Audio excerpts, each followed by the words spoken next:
entonces con el informe técnico y posteriormente este tema tan importante.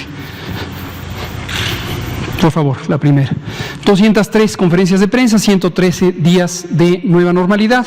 Brevemente, lo que decimos cada domingo con especial énfasis, nueva normalidad es una nueva manera de relacionarnos unos con otros en el espacio público. No quiere decir tener las actividades que convencionalmente tenemos, sino que ir poco a poco, de una manera regulada, atendiendo a los señalamientos de un semáforo de riesgo, el semáforo de riesgo COVID, un semáforo nacional que nos indica en cada una de las entidades federativas cuál es el riesgo estimado de que existan contagios por el virus SARS-CoV-2 causante de esta enfermedad y por lo tanto dónde es pertinente realizar ciertas actividades públicas en los espacios generales de convivencia, en las plazas públicas, el comercio, la vía pública, el transporte o las actividades laborales y sociales y culturales y recreativas en las que podemos estar involucrados. Lo que hemos visto es que a lo largo y ancho del país se han ido abriendo las distintas actividades y lo que hemos procurado es que esta apertura de las actividades se haga de una manera calculada, ordenada. Siempre existe el riesgo, lo volvemos a recordar, el riesgo de que exista un repunte en los contagios y se mantenga o incluso se exacerbe, aumente la epidemia cuando se hace un desconfinamiento demasiado rápido. Y como hemos comentado todos los días, incluyendo ayer por la tarde, no existe una garantía de que no va a haber rebrotes. Esto lo explicamos ayer mostrando los datos europeos, en donde en la mayoría, si no es que en todos los países de Europa, están experimentando sendos rebrotes de COVID-19.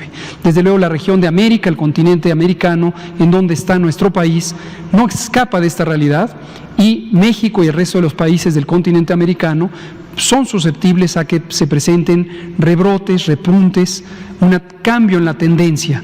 En México llevamos ya 7 semanas consecutivas de una tendencia decreciente. Desde mitad de julio empezó a disminuir el número de contagios diarios, el número de casos diarios, el número de personas enfermas que son hospitalizadas diariamente y afortunadamente también el número de personas que fallecen por esta enfermedad letal. Lo que puede ocurrir es que se revierta esta tendencia y que en un momento dado empecemos a tener más contagios y más contagios y más contagios. Y hay algunos elementos que son claves para entender por qué podría ocurrir esto. Hemos comentado también muchas veces, hay 2 variables fundamentales. La primera es el número de personas que están fuera de la casa, en el espacio público, conviviendo unas con otras. El número de personas que se encuentran unas con otras en la vía pública aumenta la probabilidad y el tamaño de un rebrote. Es decir, la probabilidad de que la tendencia en el control de la epidemia se revierta y volvamos a tener más casos y más casos, pero también la velocidad a que ocurran estos casos diariamente. Y lo segundo es la movilidad, el intervalo de movilidad de las personas. Si nos movemos dentro de un perímetro, de un círculo más cercano a nuestro domicilio, más cercano a nuestras actividades cotidianas, es posible que interactuemos con personas que conviven ya en ese círculo. Pero si nos desplazamos distancias largas, visitando familiares, encontrándonos con amigos, haciendo viajes ya sea de trabajo, de recreación, de cualquier motivación, es más probable que encontremos personas a las que podemos contagiar si es que tenemos el virus o que nos puedan contagiar y eso hace que se propague más rápida y más ampliamente la enfermedad. Esta realidad no podemos escapar tampoco de ella en la medida en que es indispensable, no solo necesario, indispensable reabrir las actividades económicas y sociales. Ningún país podría resistir tantas semanas, tantos meses con restricciones tan severas, tan intensas, que disminuyan la capacidad de generar riqueza, de distribuirla, de mantener o reactivar el empleo. Por lo tanto, es indispensable ir abriendo, esto es la otra parte por cuidar, que es la actividad económica de la que dependemos todas y todos en el territorio. Y en la medida en que esto ocurra, también aumenta el riesgo de rebrotes. Pero, reitero, no hay una fórmula única, y cada país ha ido buscando los equilibrios y los busca diariamente. Todos los gobiernos de todos los países analizamos todos los días la situación epidémica y vamos identificando en qué momento se puede ampliar esta movilidad y en qué momento es prudente restringirla. En México seleccionamos un mecanismo de alertamiento, de estimación de riesgo y alertamiento, que es el semáforo de riesgo COVID. Y este semáforo lo evaluamos todas las semanas, lo damos a conocer a las 32 autoridades sanitarias estatales, quienes son las directamente responsables de ejecutar acciones administrativas para permitir o restringir la movilidad social, para permitir o restringir la apertura de espacios públicos de cualquier naturaleza. Vamos a ver los datos en el informe técnico. Curva epidémica, conocida por la mayoría. Si usted es una persona que por primera vez está viendo una curva epidémica, siempre nos gusta incorporar a cualquier persona que nunca haya visto una curva epidémica. Una curva epidémica es una gráfica, es un dibujo, una representación visual de un fenómeno, en este caso de una epidemia, la epidemia de COVID-19. ¿Cómo se interpreta una curva epidémica? Es relativamente simple. Esto lo que nos muestra es una serie de líneas que le llamamos columnas porque son verticales, y el tamaño que presenta cada una de estas columnas es la cantidad de personas que se han identificado con COVID-19, ya sea personas que tienen el síndrome clínico de COVID, es decir, las manifestaciones de enfermedad, principalmente fiebre, tos, dolor de cabeza, dolor de garganta, malestar general, dolor muscular y de articulaciones, pérdida del olfato, pérdida del gusto, diarrea y algunos otros síntomas que se han descrito que corresponden con la enfermedad COVID-19. Se suman los informes de cada una de las personas que son detectadas en el Sistema Nacional de Salud en más de 26,000 unidades de atención médica. También se suman aquellos que son identificados en los diversos mecanismos de contención centrada en personas, en los que se estudian los contactos de las personas enfermas. Es decir, no necesariamente tienen que llegar a las unidades de salud. Hay una proporción de personas, de casos de COVID-19, que han sido identificados porque se estudian a los contactos de personas enfermas. Se les hacen pruebas para diagnosticar la infección por el virus SARS-CoV-2. Y a partir de estas pruebas se confirma la existencia de la enfermedad. Esta es la altura de estas columnas y aquí en estos números son los números de casos registrados, 10,000, 20,000, 30,000, etcétera, y se puede ver por el tamaño de la columna a cuántos casos corresponde. Por su parte, en este eje horizontal están las semanas. Empezamos con la semana 10 del año, que es la primera semana de marzo, cuando se presentó el primer caso, el 28 de febrero, y tenemos la semana 37, es la de hace 2 semanas. En este momento estamos en la semana 39, hoy empieza la semana 39 del año, y aquí cortamos la información, como siempre, 2 semanas atrás, porque es cuando tenemos los datos más estables. En México y en el mundo, las 2 semanas más recientes preferimos no considerarlas porque son datos inestables. Se puede seguir sumando casos y si los presentáramos daríamos una falsa idea de que ahí se terminó la epidemia. Eso es importante siempre considerarlo. Veamos cuáles son los indicadores que mencionamos casi diariamente de progreso en el control de la enfermedad. Desde la semana 29 llegamos a un punto máximo en la proporción de casos confirmados, es decir, personas que teniendo los síntomas y tomándoles la muestra de líquidos respiratorios para su análisis por laboratorio, se encontraron positivas al virus SARS-CoV-2. En la semana 29 fue 57%, es decir, casi 6 de cada 10 personas con síntomas de COVID tenían infección por el virus que causa COVID. Y esto se ha ido reduciendo, como se muestra en esta línea que va en declive, que va hacia abajo, y el porcentaje de positividad, que es este precisamente, que se muestra de este lado de la gráfica, es esta línea anaranjada. En este momento, en la semana 37, tuvimos 37% de positividad, es decir, menos de 4 de cada 10 personas que tenían el síndrome COVID tenían realmente COVID, causado por el virus SARS-CoV-2. Tenemos aquí abajo los números. Desafortunadamente se han acumulado casi 74,000 personas registradas que han perdido la vida por este virus. Este es un virus letal, es un virus que tiene un enorme potencial de dañar al organismo, causa inflamación pulmonar, causa fenómenos microtrombóticos, causa pérdida de la capacidad respiratoria, puede afectar a diversos órganos por mecanismos directos o indirectos y puede hacer que se pierda la vida.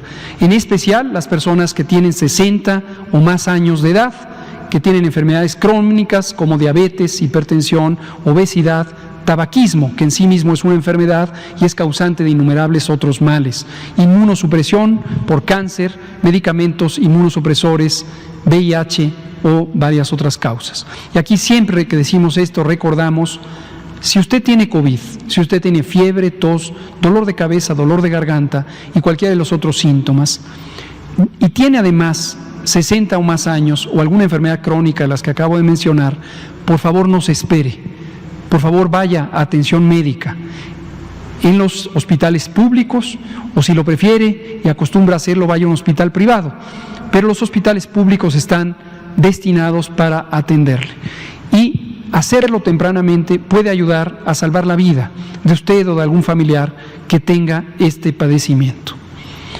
Vamos a ver la siguiente. Hoy abrimos con una noticia, insisto, alentadora. Entre la semana 36 y la 37, la epidemia se redujo 24%. La epidemia me refiero al número de casos estimados, comparando los que se estimaron para la semana 36 con los de la semana 37. Fueron 24% menos en la semana 37. Y recordarán que ayer sábado, final de la semana 38, cerramos sin cambio entre la semana 35 y la 36. Y esto correspondió con que en la apertura de la semana 38, es decir, una semana atrás, contada desde el día de hoy, habíamos empezado con un cambio muy pequeño, un cambio de 8%.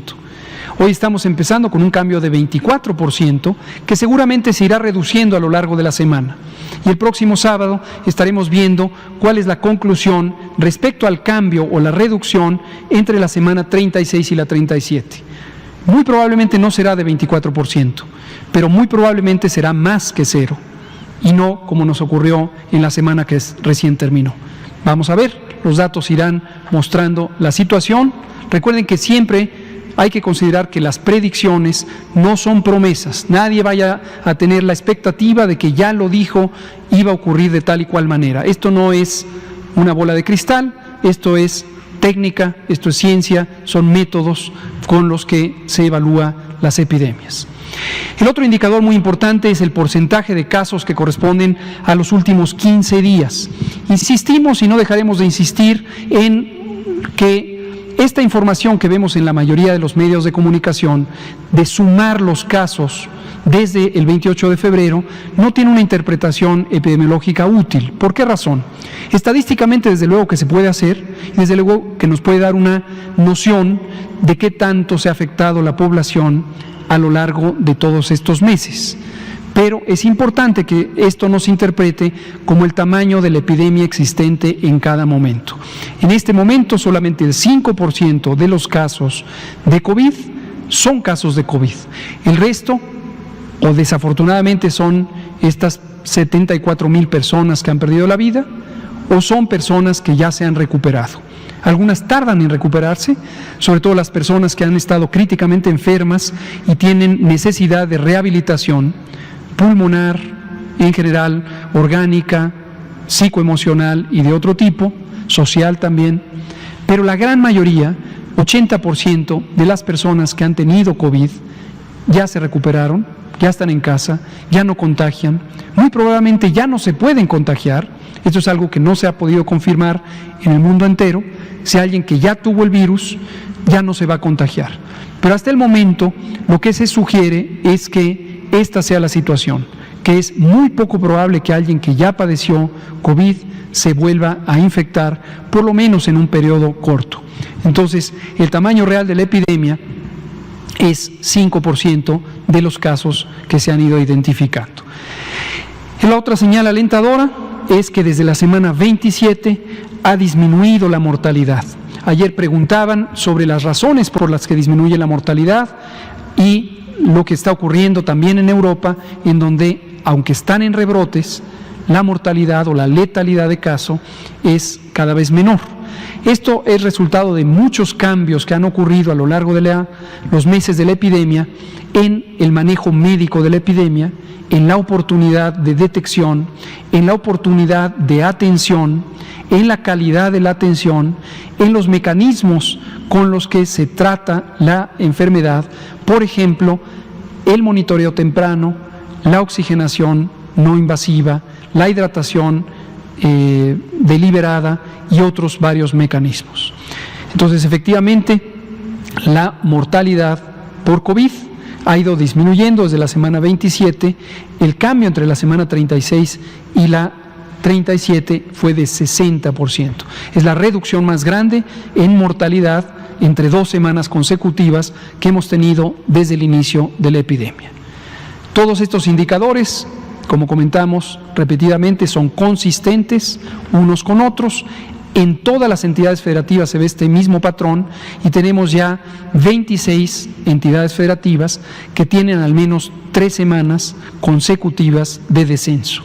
Próximo martes, muy probablemente, presentaremos nuevamente todas las curvas epidémicas estatales para que ustedes puedan seguir identificando cómo en 26 de 32 entidades federativas hay un cambio sostenido a el descenso.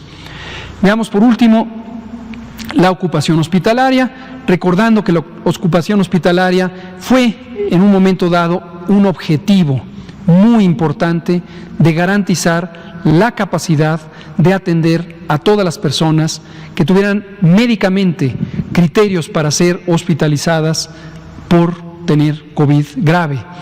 Esto es indispensable. En el manejo de una pandemia, de una epidemia, se debe garantizar que nadie se quede sin la atención para que puedan salvarse las vidas. Y esto es imperativo. No es por sí mismo el tener camas disponibles el logro. El logro es que estén disponibles para que nadie se quede sin la posibilidad de ser atendida o atendido si así lo requiriera. Conforme empezó la disminución de la epidemia desde hace 7 semanas consecutivas, lo que tenemos es que se han ido desocupando las camas destinadas a COVID. Las camas, en su momento, representan el esfuerzo de haber garantizado personal médico, equipo, insumos y, desde luego, el protocolo de atención correspondiente para las personas que tienen COVID-19. Hoy, 30% de las camas destinadas a infección respiratoria aguda grave están ocupadas, 70% están vacías. Y solamente nos resta Nayarit con una ocupación superior al 50%, el resto de las 31 entidades federativas tienen menos de 50% de ocupación, hay 2, Campeche y Chiapas, que tienen mínima ocupación de personas con infección respiratoria aguda grave. Veamos la última, que es exactamente la misma idea, de las camas destinadas a personas críticamente enfermas. Menos de la cuarta parte, ayer dijimos cuarta parte porque había 25% de ocupación, hoy tenemos 24% de ocupación, disminuyó un punto porcentual.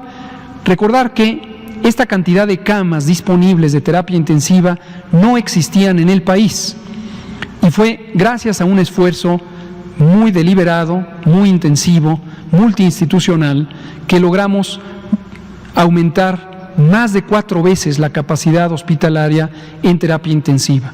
Garantizamos que hubiera los ventiladores mecánicos, el personal, los monitores, los insumos, etcétera.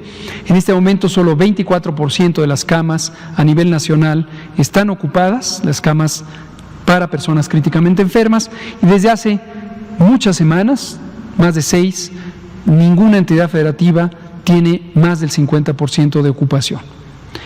Y recordar, que lo hemos comentado en otras ocasiones, que publicamos una guía o lineamiento de continuidad de operaciones en el Sistema Nacional de Salud, cuyo propósito es aprovechar estas camas ya para la atención de otros padecimientos distintos a COVID. Una de las afecciones que ocurrieron en el mundo entero y desde luego también en México durante la pandemia es que se desplazó la atención de otros padecimientos y cada país buscó su mecanismo para garantizar la continuidad de operaciones.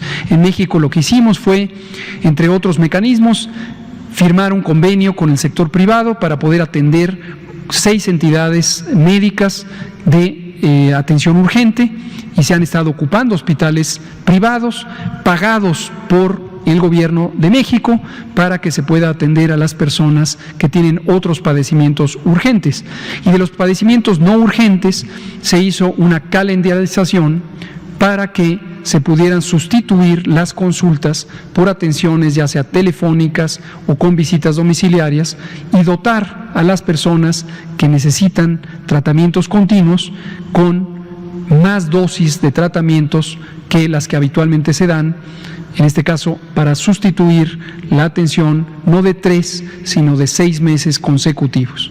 En este momento que ya tenemos desocupación hospitalaria, estamos sustituyendo estas camas ya por atención de otros padecimientos, sin perder, y esto es sumamente importante tenerlo presente, la capacidad de hacer una reconversión inmediata. Y esto lo digo porque ayer lo detallamos nuevamente. Existe una predicción importante de que a partir de octubre podría empezar a incrementar nuevamente la necesidad de hospitalización por padecimientos respiratorios agudos. En primer lugar, porque viene la temporada de influenza, es absolutamente seguro que vamos a tener un mayor número de personas afectadas por influenza, pero además podría haber un incremento en personas afectadas por COVID-19. Y ambas van a necesitar hospitalización en un porcentaje que va del 2 al 7% de las personas que tengan el padecimiento, podrían necesitar atención hospitalaria, incluso de medicina crítica. Entonces es muy probable que en ese momento requiramos nuevamente reconvertir las camas para la atención de infección respiratoria aguda grave. Y lo vamos a hacer porque vamos a dejar siempre la capacidad de una reconversión rápida en este sentido.